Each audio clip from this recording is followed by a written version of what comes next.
The morning sun cast long shadows across Silicon Valley when the first anomaly appeared. Emma Chen sat at her desk in the basement of DataCore Solutions, monitoring network traffic patterns when her screens flickered. At first, she dismissed it as routine interference, but then she noticed something peculiar. The disruption followed a pattern too precise to be natural. "Hey, check this out," she called to her colleague, Michael Roberts, who wheeled his chair over. The pattern repeated across multiple frequencies, a symphony of digital disturbance that shouldn't exist. Before either could investigate further, a brilliant flash illuminated the sky, visible even through their basement windows. The crystalline ships emerged silently, their prismatic surfaces refracting sunlight into rainbow cascades across the city. Emma's first thought wasn't of fear or awe, but of the peculiar way her old Nokia phone still had service while every smart device in the building went dark.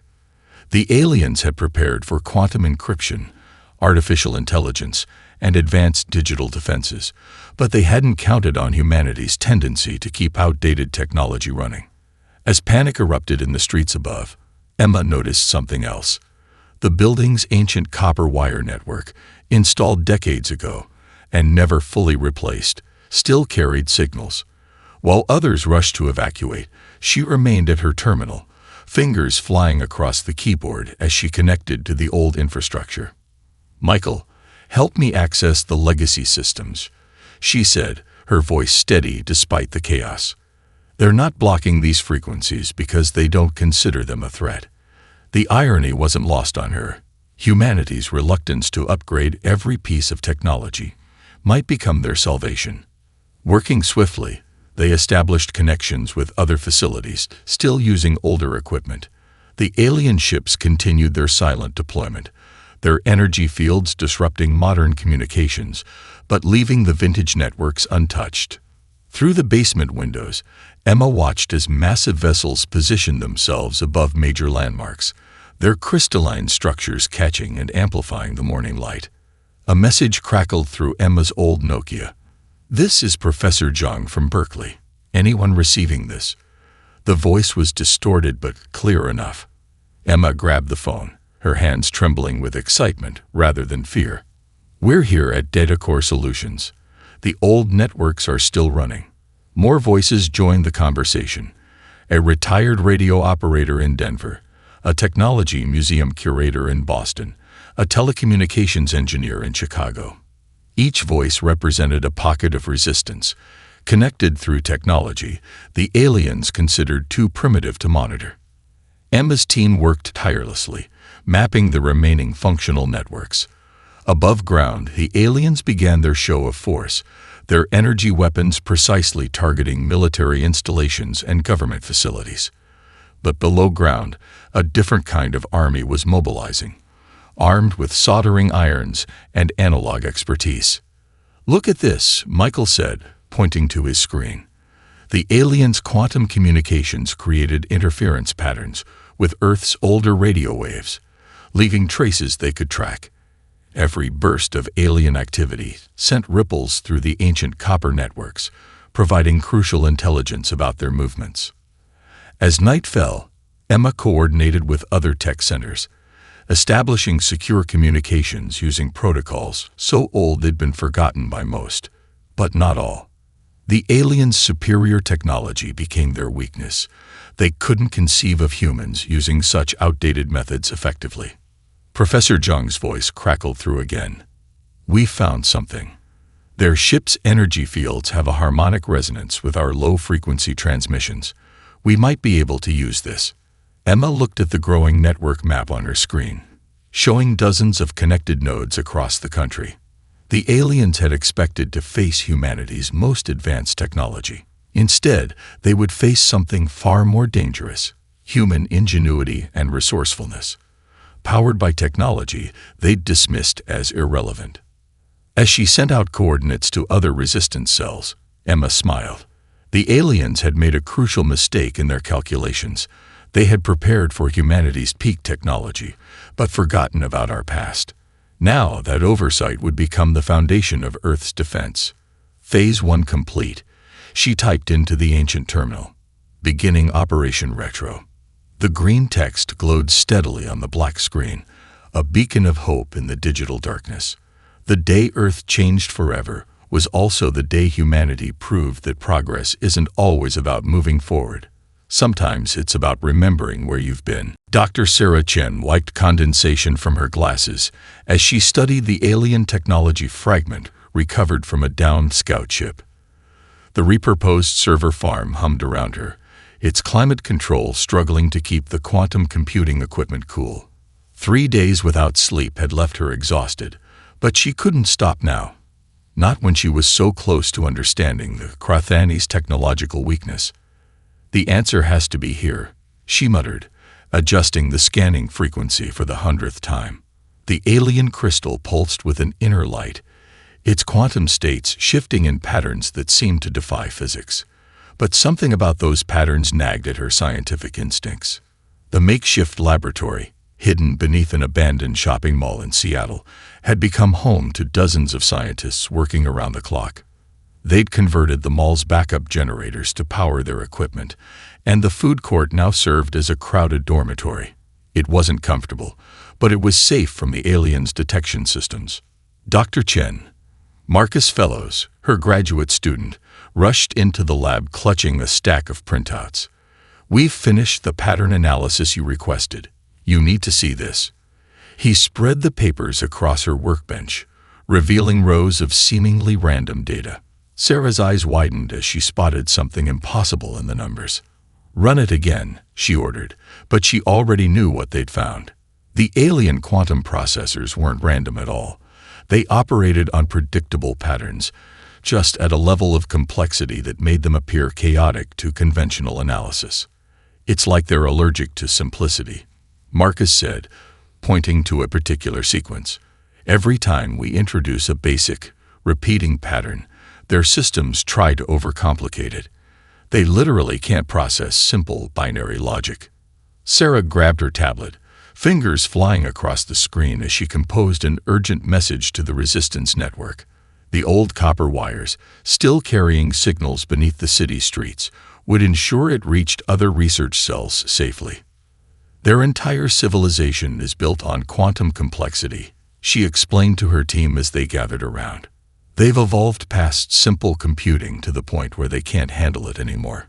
It's their blind spot, like trying to use a supercomputer to count on your fingers." The implications were staggering. Humanity's primitive technology wasn't just surviving by accident. It was fundamentally incompatible with the aliens' advanced systems. They couldn't intercept or decode old radio signals because their quantum processors automatically overanalyzed them, trying to find patterns that didn't exist. Working through the night, Sarah's team began designing countermeasures. They retrieved old mechanical computers from museums, programmed simple repeating patterns into vintage synthesizers, and experimented with basic radio frequencies. Each test confirmed their theory. The aliens' technology stumbled when faced with straightforward, predictable signals. "It's like fighting a chess grandmaster by playing tic-tac-toe," Sarah explained during an emergency briefing with resistance leaders. "They're so advanced that they've lost the ability to think simply. We can use that." The first field tests came sooner than expected. When alien patrols approached the mall, the team broadcast a simple Morse code pattern on all frequencies. The effect was immediate. The patrol's sophisticated scanning equipment began malfunctioning, unable to reconcile the basic signal with its quantum analysis protocols. Messages poured in from other research cells across the globe, each confirming Sarah's discovery.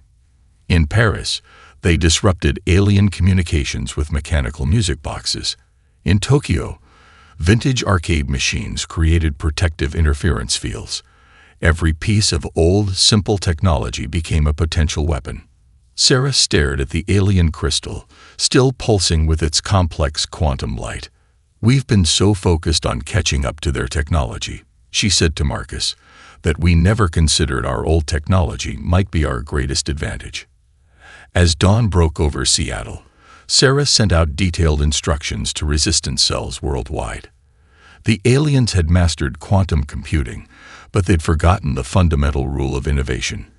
Sometimes the simplest solution is the best solution. And humanity, with its mix of old and new technology, was uniquely positioned to exploit this oversight. The second phase of Earth's defense had begun, powered not by advanced alien technology. Marcus Rodriguez stood before a wall of salvaged arcade cabinets in what used to be the largest gaming center in Los Angeles. His fingers drummed against the control panel of an old Space Invaders machine as he addressed the crowd of professional gamers and drone pilots gathered before him. Their ships follow quantum targeting algorithms, he explained, pulling up footage of alien vessels on a makeshift screen. But just like any AI, they can be outmaneuvered by human unpredictability. We've been training for this our entire lives. We just didn't know it. The gathered crowd murmured in agreement. Among them stood former esports champions, drone racing winners, and competitive gaming legends. Each had answered the call when Marcus discovered that their skills could be repurposed for something far more important than tournament victories. "Watch this," Marcus said, booting up a modified Street Fighter I cabinet. The screen displayed a real-time feed from a reconnaissance drone, but the controls were pure arcade. 8 directions, 6 buttons, no fancy targeting systems. Their quantum processors can't predict what we're going to do because we're using control systems they consider too primitive to be effective. He demonstrated, weaving the drone through a complex pattern of alien sensor arrays. The ancient joystick, designed for pixelated fighting games, provided the perfect combination of precision and simplicity. The aliens' targeting systems, expecting advanced flight algorithms, consistently failed to track the human-controlled drone's seemingly random movements. "They think like quantum computers," Marcus continued, letting someone else take the controls. "We think like gamers. That's our advantage. Every time they try to predict our moves, we do something they consider illogical, and it works." The Resistance had transformed the gaming center into a covered operation base. Retro gaming cabinets became drone control stations. Classic racing simulators were modified to pilot ground vehicles. Even the old light gun games found new purpose, their simple targeting systems proving remarkably effective against alien shields. "Team assignments are posted," Marcus announced, gesturing to a whiteboard covered in gamer tags rather than real names. "If you've played competitively in the last 5 years, you're already better trained than most military pilots. The aliens won't expect attacks coordinated through Street Fighter tournaments or Mario Kart time trials." The irony wasn't lost on anyone. Years of parents complaining about wasted time playing video games, and now those same skills might help save humanity. Marcus watched as his newly formed squadrons dispersed to their training stations, each gamer bringing years of expertise to their unconventional weapons. "Sierra Actual, this is Control," crackled a voice through the old Nokia phone in Marcus's pocket. "We've got movement in your sector. 3 alien scouts on patrol route." Marcus smiled, grabbing a nearby arcade stick. Perfect timing for a practical demonstration. "Squad leaders, to your stations. Let's show them what gamers can do." The operation unfolded like a perfectly executed speedrun. Drones controlled by fighting game veterans darted through alien defenses using maneuvers learned from thousands of matches. Racing game champions piloted ground vehicles with precision that no eye could match. Even the button combinations, honed through years of competitive play, proved surprisingly effective at confusing alien targeting systems. "They're retreating," someone shouted as the last alien scout pulled back, its quantum sensors thoroughly confused by the assault of primitive human tactics. Marcus allowed himself a moment of satisfaction before turning back to his troops. "Good work, but this was just the tutorial level. Get some rest. Tomorrow we start working on the real challenge." As his team dispersed, Marcus ran his hand along the worn artwork of the Space Invaders cabinet. Who would have thought that a lifetime of gaming would prepare humanity for actual space invaders? The aliens had mastered quantum computing, but they'd never learned to appreciate the human element in play. The joy of the game, the thrill of competition, the satisfaction of mastering simple controls to achieve complex results. Level 1 clear, he muttered to himself, smiling at the familiar phrase. Now loading level 2. Outside, the sun set on another day of resistance, while inside, humanity's most unexpected warriors prepared for their next battle, armed with joysticks, buttons, and the kind of skills that only came from countless hours of play. Jin Park's fingers hovered over the grand piano keys in the empty concert hall of the Seoul Arts Center. The magnificent instrument had survived the initial invasion, though the same couldn't be said for much of the city's modern infrastructure. Through the dome's cracked glass ceiling, an alien patrol ship drifted by, its crystalline surface catching the afternoon light. Ready for the test, Professor Kim whispered from behind his array of modified sound equipment.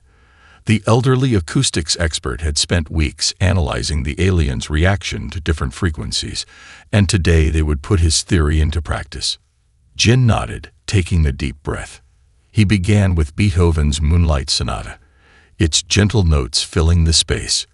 The alien ship continued its patrol, undisturbed. Then, following Professor Kim's calculations, Jin subtly shifted the melody, introducing specific harmonic frequencies that shouldn't exist together in classical music. The effect was immediate. The alien vessel's shield flickered, its pristine surface rippling like disturbed water. Professor Kim frantically adjusted his instruments, recording every fluctuation. The dissonance, he muttered excitedly. They can't process the conflicting harmonies. Jin continued playing, weaving impossible chord combinations into the classical piece.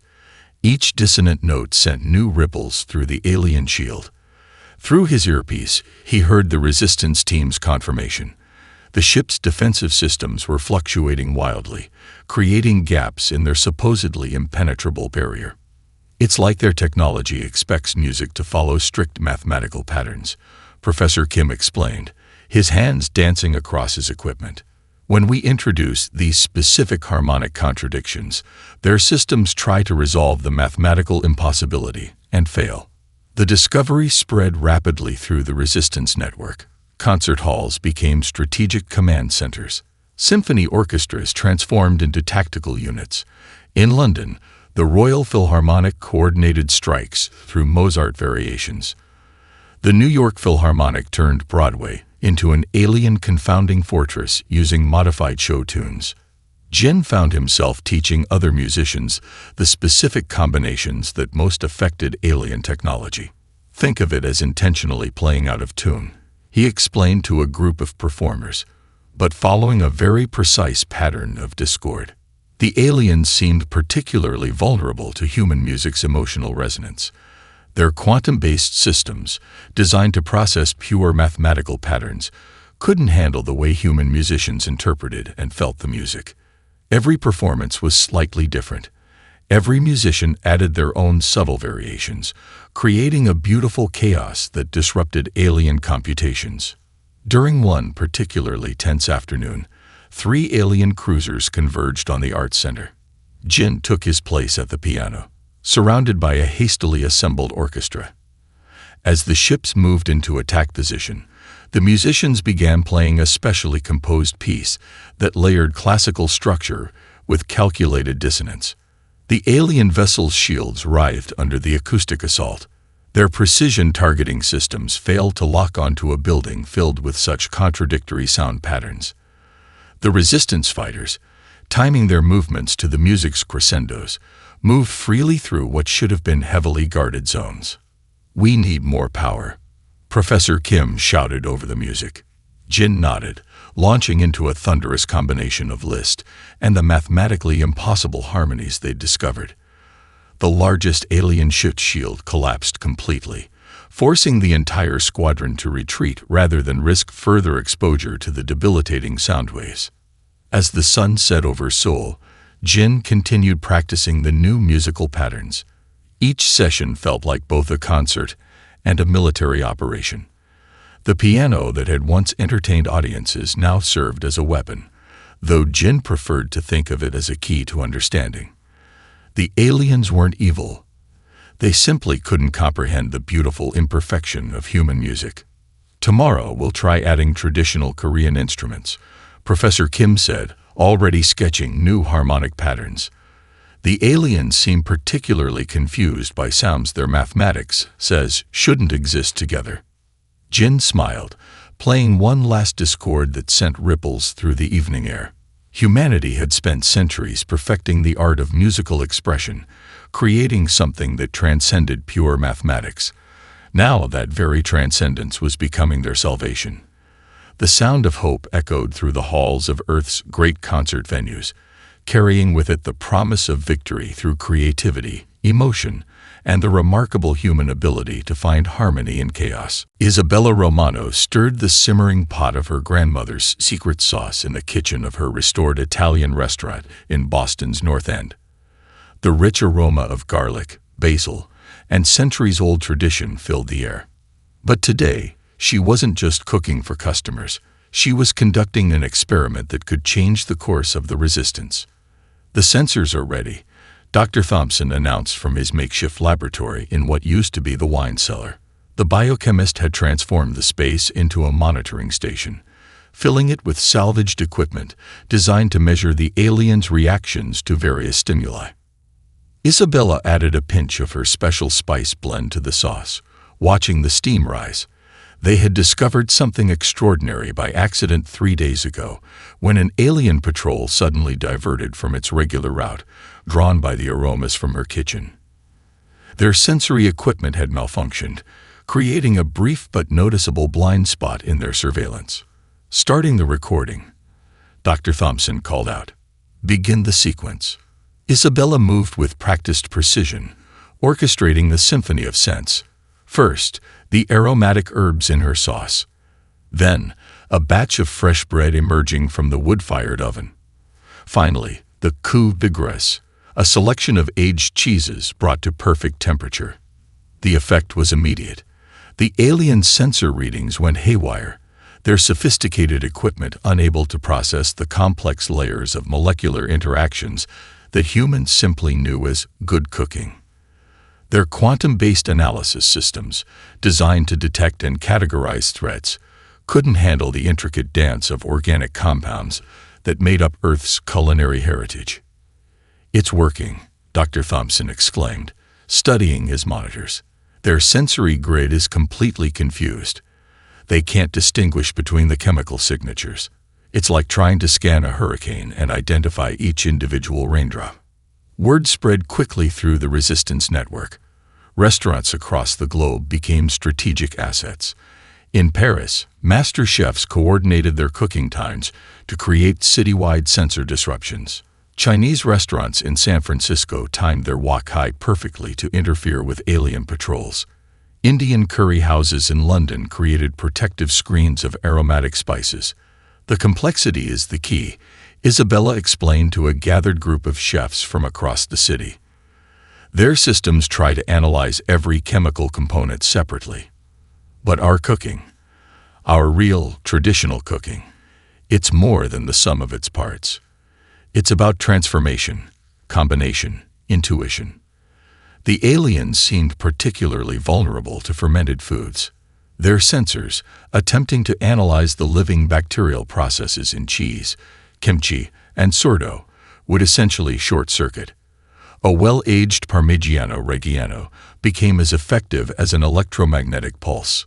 During one tense evening, Isabella orchestrated her boldest operation yet. As alien forces approached a resistance safe house, every restaurant in the North End began cooking simultaneously. The overlapping waves of complex aromas created a massive disruption field. The aliens' targeting systems failed completely, unable to lock onto any specific location through the storm of sensory data. "They're actually stopping to taste the food," reported a resistance spotter from their rooftop position. Several alien scouts had landed, their operators emerging to investigate the source of the sensory anomalies. Against all protocols, they accepted offered samples of pasta, pizza, and cannoli. Isabella smiled as she watched through her kitchen window. The aliens' rigid, efficiency-focused civilization had never encountered anything like Earth's culinary traditions. Each dish told a story, carried history, represented countless generations of refinement and love. It was something their quantum computers couldn't quantify. "Tomorrow we start Phase 2, she said to Dr. Thompson as they watched the aliens awkwardly attempt to eat spaghetti.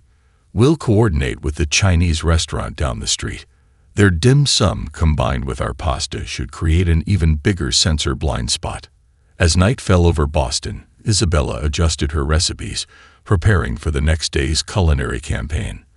The aliens had mastered faster-than-light travel, but they had never learned to appreciate the simple pleasure of a well-cooked meal. In their pursuit of technological perfection, they had missed something fundamentally human: the art of crafting flavors that spoke to the soul, not just the senses. Miguel Herrera stood before the massive blank wall in Times Square, spray cans arranged at his feet like soldiers awaiting orders. The early morning light cast long shadows across the intersection, temporarily free of alien patrols. Behind him, Dr. Rachel Martinez adjusted her scanning equipment, preparing to measure the effect of his artwork on alien targeting systems. "Remember," she said, checking her instruments one final time, "their visual processors search for geometric patterns and symmetry. We need to create something their systems can't categorize." Miguel nodded, already seeing the design in his mind. 10 years of street art had taught him how to make images that caught the human eye. Now he would create something designed to confuse alien ones. "The quantum scanners treat everything like a mathematical equation," Dr. Martinez explained, though Miguel had heard it before.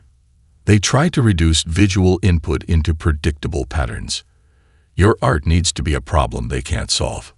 He began with sweeping curves that seemed to fold in on themselves, using colors that played tricks on depth perception. The aliens' visual systems, they had discovered, attempted to calculate the exact distance to every surface they scanned. Miguel's art would give them contradictory data. Other artists joined him, each adding their own elements to the massive mural. Lisa Chen specialized in impossible geometries, creating shapes that seemed to exist in 4 dimensions. James Wilson added patterns that changed depending on viewing angle, confounding the aliens' attempts to build consistent 3D models. "Their readings are going crazy," Dr. Martinez announced, watching her instruments. "The targeting systems can't establish a fixed reference point. It's like trying to solve an equation where the numbers keep changing." The mural grew throughout the morning, becoming a masterpiece of calculated chaos. Traditional graffiti techniques merged with optical illusions. Street art styles from around the world combined into something that defied mathematical description. Every addition made it harder for alien systems to process the visual information. Word spread through the resistance network about their success. Soon, artists worldwide began creating similar works. Paris transformed its buildings into canvases of confusion. Tokyo's Shibuya crossing became a kaleidoscope of targeting resistant art. Even small towns joined in, their water towers and walls becoming weapons in the visual war. "Patrol incoming," crackled a warning through Miguel's radio. "Time to test if this works." The artists melted away into hiding spots, leaving their creation to face its first real challenge. The alien vessel approached, its scanning beams sweeping the area. As they hit the mural, the ship's movements became erratic. Its targeting systems, trying to map the impossible artwork, began producing conflicting data. "Look at their flight pattern," Dr. Martinez whispered excitedly. "They can't maintain a stable position. The visual interference is affecting their navigation." The alien ship retreated, unable to establish reliable scanning data through the artistic interference. Similar reports came in from around the world. The aliens' perfect geometric minds couldn't handle human creativity expressed through art. Miguel emerged from his hiding spot, studying the mural with pride. Each element served a purpose. Spiraling fractals that broke pattern recognition algorithms, color combinations that confused depth sensors, shapes that appeared to change dimension when viewed from different angles. "Tomorrow we add the dynamic elements," he said, already planning the next phase. They would incorporate moving projections, creating art that literally changed as the aliens tried to analyze it. Their systems will try to predict the changes. And fail. Dr. Martinez finished, smiling. Because human art isn't about prediction. It's about expression. As the sun set over New York, casting new shadows across his work, Miguel added one final touch to the mural, a simple human handprint in bright red. Let the aliens try to calculate the meaning of that, he thought. Let them try to reduce human creativity to mathematics.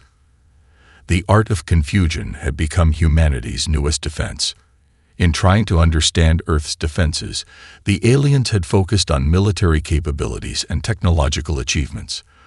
They had never considered that humanity's greatest weapon might be its ability to create beauty that defied logical analysis. Aisha Patel's fingers danced across her keyboard in the converted arcade, lines of code reflecting in her glasses. Around her, dozens of old gaming cabinets hummed with new purpose, each one modified to serve as a node in her experimental defense network. The 16-year-old programming prodigy had discovered something extraordinary about the aliens' neural networks. They think too perfectly, she explained to Dr. James Chen, who watched in fascination as she merged classic game code with modern neural interfaces.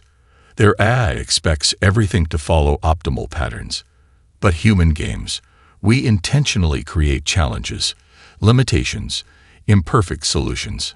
The breakthrough had come while playing an old platforming game. Aisha noticed that the alien scanning systems struggled to predict player movements in these games, where human choices often defied computational logic. Why take a risky shortcut when a safer path existed? Why collect unnecessary items? The aliens' AI couldn't process these seemingly irrational decisions. Loading test sequence, announced Dr. Chen, monitoring the alien communication frequencies they'd intercepted. Let's see how they handle your modified Pac-Man algorithm. Aisha launched the program. On dozens of screens, classic arcade games began playing themselves, but with a twist. Each game run incorporated real player data from decades of arcade history, creating a chaos of unpredictable choices that looked random but contained human patterns too subtle for alien eye to decode. The effect on alien communications was immediate. Their quantum-based systems, attempting to analyze and predict the patterns within the arcade data, encountered an impossible problem. Human players didn't always take the optimal path. They experimented, they took risks, they made choices based on fun rather than efficiency. Their neural networks are crashing, Dr. Chen reported excitedly. They're detecting millions of decision points that violate their basic operational logic. It's like showing a chess computer a player who sacrifices their queen for purely aesthetic reasons. Word spread quickly through the resistance. Internet cafes became fortresses of digital defense. Gaming centers transformed into electronic warfare stations. Every old computer lab and arcade became a potential weapons platform against the aliens' supposedly superior technology. The best part, Aisha said, bringing up another wave of modified games, is that they can't adapt to it. Their whole civilization is built on the idea that advanced intelligence means perfect logic. They literally cannot comprehend choosing a less efficient solution because it's more entertaining. During one crucial test, an alien cruiser attempted to scan their facility. Aisha responded by flooding all frequencies with data from speedrunning competitions, thousands of human players finding creative ways to break game systems and skip intended paths. The alien ship's sensors went dark, its AI overwhelmed by the sheer illogic of human gaming creativity. They're trying to counter with their own game theory algorithms, Dr. Chen observed, watching the alien response patterns. But they're still thinking like computers, looking for optimal solutions. Aisha smiled, launching her secret weapon, tool-assisted speedruns, where human creativity merged with computer precision to create gameplay that looked impossible. The alien systems, trying to analyze these hybrid approaches, encountered a paradox they couldn't resolve. Tomorrow, we'll add randomized segments from esports tournaments, she said, already plotting the next phase. Thousands of matches where human players chose style over efficiency, risks over safety, creating moments that no eye could predict. As evening fell, Aisha walked through her digital fortress, touching each arcade cabinet with appreciation. These machines, once considered outdated entertainment, had become the foundation of a defense system that the aliens couldn't crack. Their perfectly logical minds couldn't handle the beautiful imperfection of human play. Games were never about finding the perfect solution. She explained to a group of young resistance members learning her techniques. They're about creativity, expression, and sometimes choosing the fun option over the smart one.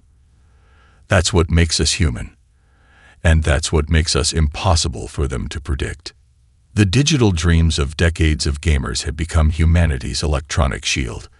In pursuing ultimate technological advancement, the aliens had lost something essential: the ability to play, to experiment, to find joy in imperfection. Now that oversight had become their greatest weakness against a species that had turned entertainment into art. The dawn broke over New York City with a peculiar harmony. The hum of arcade machines, the sizzle of cooking pans, the soft notes of classical music, and the gentle spray of paint cans. In the command center beneath Times Square, the resistance leaders gathered for humanity's final stand. Emma Chen's ancient Nokia buzzed with updates from around the world. Dr. Sarah Chen's quantum interference patterns were ready. Marcus Rodriguez's gaming squadron stood by. Jin Park sat at his piano, fingers poised over the keys. Isabella Romano's network of restaurants had their ovens hot. Miguel Herrera added final touches to his massive mural. And Aisha Patel's screens flickered with classic games, ready to broadcast their chaos. All teams, synchronize your watches, General Matthews announced, his voice carrying through the old copper wire network. Operation Human Spirit begins in 5 minutes. The alien mothership loomed above Manhattan, its crystalline surface reflecting the morning sun. They had come expecting to face humanity's most advanced weapons. Instead, they would face something far more powerful: the full spectrum of human creativity and culture. The operation began with food. Every restaurant in the city started cooking simultaneously, creating a storm of complex aromas that confused alien sensors. Italian pasta, Chinese stir-fry, Indian curries, and countless other cuisines combined into an olfactory shield that their quantum computers couldn't process. As the aliens adjusted their sensors to compensate, the music began. Concert halls, street musicians, and underground venues erupted in carefully calculated discord. Classical pieces wove together with rock, jazz, and traditional music from every culture. The harmonics rippled through alien shield frequencies, creating cascading failures in their defense systems. Miguel's network of artists unveiled their masterpiece, a city-wide art installation that made New York itself appear to shift and change. Alien targeting systems crashed as they tried to map streets that seemed to bend impossibly, buildings that appeared to exist in multiple dimensions, and murals that defied mathematical analysis. Through gaps in the aliens' disrupted defenses, Marcus's gaming squadron struck. Drones piloted with the precision of championship gamers darted through their formations. Every move defied tactical logic, following patterns learned from decades of competitive gaming rather than military doctrine. Their main computer is trying to analyze our strategy, Aisha reported from her command station. Deploying the gaming data now. A flood of pure human creativity crashed through alien firewalls, speedruns, player matches, tool-assisted performances, and millions of moments where humans chose style over efficiency. Their quantum AI, trying to predict humanity's next move, encountered the ultimate paradox. There was no perfect solution to the human element. The mothership's engines flared as it attempted to retreat, but it was too late. The combined assault of human culture had created the perfect storm of unpredictability. Their systems, designed for perfect efficiency, couldn't handle the beautiful chaos of human expression. They're broadcasting a message, Emma announced, her old radio equipment picking up the alien transmission. They're asking to negotiate. The alien commander's hologram appeared in Times Square, its crystalline form flickering with uncertainty. "We do not understand," it announced. "You fight with music and games. You defend with art and food. Your tactics defy all strategic logic." General Matthews stepped forward, a slight smile on his face. "That's because they're not tactics. This is who we are. We create, we play, we experiment, we enjoy. And if you can't understand that, you'll never truly understand Earth." The aliens retreated that day, but not in total defeat. Several of their ships landed, their crews requesting asylum on Earth. They had discovered something their perfect civilization had lost: the joy of imperfection, the beauty of creativity, the pleasure of play. As the sun set on humanity's victory, the celebrations began. Concerts merged with gaming tournaments. Street art bloomed alongside food festivals. And in every corner of the world, humans celebrated not just their survival, but the vindication of their spirit. For in the end, it wasn't humanity's weapons that saved Earth. It was humanity's heart, our ability to create, to play, to find beauty in chaos and joy in imperfection. The aliens had sought to conquer a planet, but instead discovered a truth, that sometimes the most powerful force in the universe is simply being human.